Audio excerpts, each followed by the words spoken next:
Ohem nung gawan na noltol wag boy algod na yati algod na.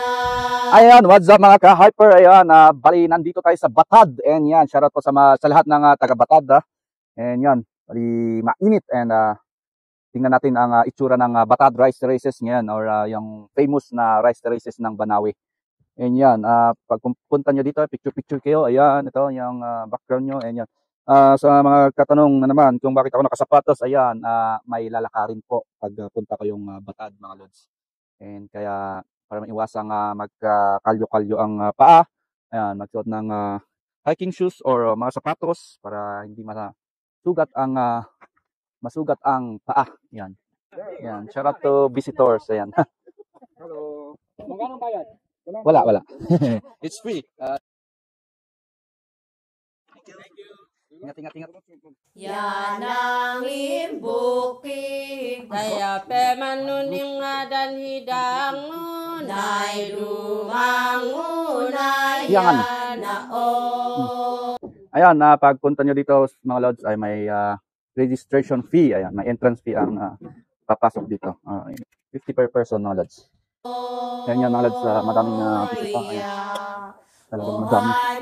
Pangaiwan ohe kapitana bugan akin bugan na majana. Yan mga ka-hyper ang Banawe Rice Terraces, Batad Rice Terraces. Bukan diligon ay nunduyan di amod alina lakin wajah gilit na oyagid jena hi adagon hajanema. Kaya kami doon sa may viewpoint, isang viewpoint doon, and ayan, tingnan natin kung anong itsura sa ibang angle mga lods, no? Thank you.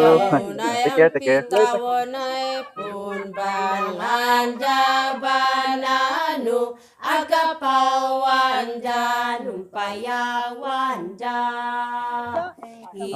hindi pa kami nakalahati pero pawis na pawis. Ito yung mga daan namin.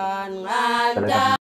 Ayan mga lodi, at pag napagod kayo ay mag-rest kayo, but don't quit. Kaya rest but don't quit.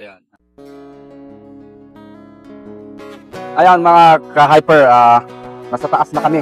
And makikita nyo yung daanan yan, ang liit. And tingnan nyo doon sa baba. Yan, ang ganda. Napakaganda mga lods.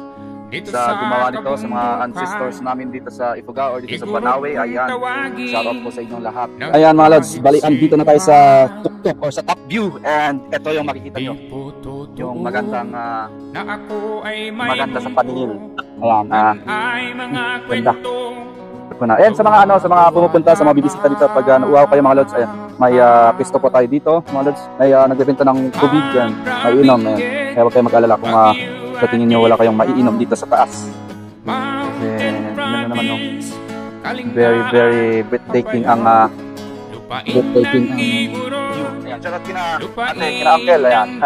Mga nagbabantay dito, sa mga nagmamanage dito mga lods.